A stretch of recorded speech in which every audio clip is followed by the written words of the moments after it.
Hey, Sean here. I'm a team and leadership performance coach and the author of the book One Drop of Poison: How One Bad Leader Can Slowly Kill Your Company. In this series of videos, I'm introducing you to the toxic leader archetypes. If you spot yourself in any of these archetypes, don't worry about it. Some very well-intentioned leaders can behave in these ways. We're all doing the best we can with what we know, so let's know more.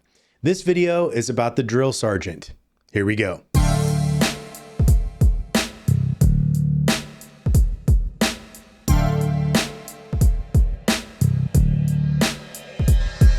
The drill sergeant is hands down one of the most toxic of the archetypes in the list.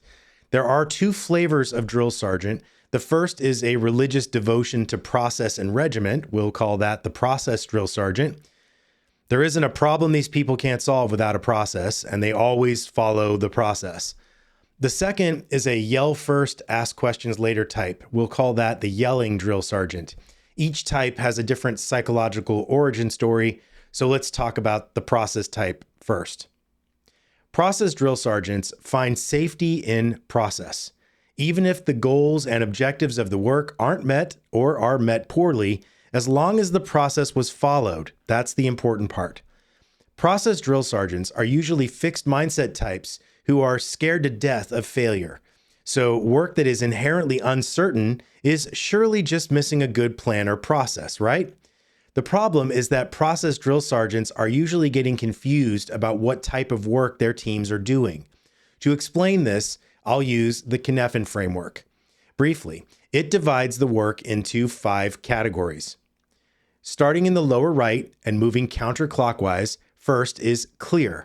This is simple work and there are best practices to follow. Baking a cake is an example of clear. Next is complicated. This is when there are good practices, but experts may disagree with the best way to do something. Running a marathon is complicated. Putting someone on the moon, that kind of thing. There are laws of physics involved, but they require careful thought and preparation. Moving to the left side, we have complex. Complexity means that the answers emerge through experimentation. Things will only make sense in hindsight. Hunting a deer is an example of complexity. There is no amount of planning or process that can allow you to predict when you will have a deer. You just follow tracks and other evidence until you find one. The path you followed will make sense to you when you get to the end, but you couldn't have planned that path from the comfort of your truck in the forest. In the bottom left, we have chaotic. Here, nothing makes sense. There's no planning, no strategizing. We must just act. If you've got zombies chasing you, you don't have time to figure things out. You need to run now. Now, in the middle lies our 5th type, confused. In this state, we don't know which of the other 4 we're in, like when there's a loud bang outside. For a moment, we're all just sitting there thinking, what was that? If it ends up being a car backfiring, we classify it as clear. But if it was a gunshot, it might be chaotic. Confused is actually the worst place to be, because it makes us freeze for more information when we might be better served by running for our lives. Now, the framework is divided in 2 halves. Clear and complicated would be considered predictable, and complex and chaotic would be considered unpredictable. Process lives on the right side, and experimentation and failure live on the left side. Many process drill sergeants try to force the world into the right side of the framework when the left side is where the work actually is. For example, their teams are building something complex, but the drill sergeant wants to sit and plan every single piece of the work before starting. This is like planning out the path for deer hunting. Surely you can make this plan, but now you're in love with your plan and not the truth on the ground. You'll inevitably spot evidence that you should turn left, but you'll ignore it because following your plan has become more important than getting a deer. Process drill sergeants will often start to change their worldview once they understand the Cynefin framework and learn to see their teams work through it.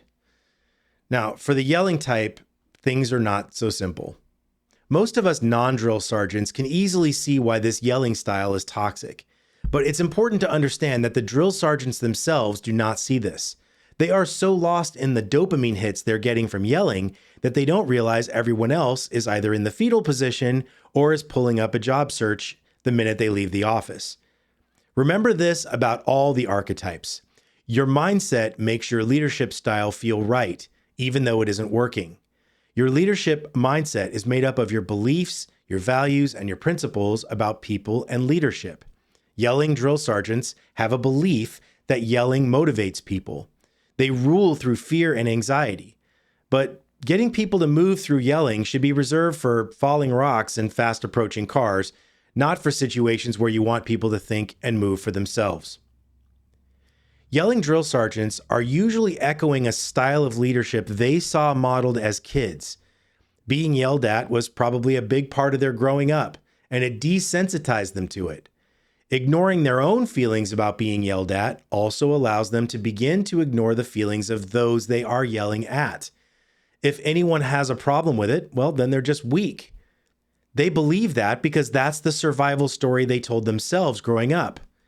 I do want to make a subtle distinction, though. Yelling in the drill sergeant way isn't just about volume. It's also about intent and target. Merely being loud about a topic without being angry or without directing attacks at people is just the way some people exhibit passion or frustration. But drill sergeants usually have anger in their voices and are usually directing their ire at a person or people rather than the problem everyone's trying to solve. It's a subtle but very important distinction for whether a person's yelling is toxic or not. So loudness isn't a great measure of drill sergeant behavior. Anger directed at people is. Yelling drill sergeants tend to need the help of a therapist, since many of the dopamine hits for yelling are deeply entrenched in childhood stories. I can give one self-help tip here, though, for yellers. Learn to meditate. When you get good at meditation, you learn to spot this moment better. Often, anger is fueled by the past or the future, but this moment contains the swelling of the anger. When you get good at meditation, you get better at spotting the internal signs of anger before they become external, and you can choose a different path. Take a short walk or postpone a conversation until you've cleared your head, that kind of thing. Okay, that's it for the drill sergeant. For more information about that archetype, more information about what to do if you are one or work for one, as well as information about the other 9 archetypes and a whole bunch of other tips for good leadership skills, see my book, One Drop of Poison: How One Bad Leader Can Slowly Kill Your Company. The link to buy it is in the description below. Also, be sure to like and subscribe to be notified when videos come out, but for the remaining archetypes. If your company needs help with evaluating and training leaders or raising morale and engagement, reach out to me at Sean@motivatedoutcomes.com or visit the Motivated Outcomes website to learn more. Thanks for watching.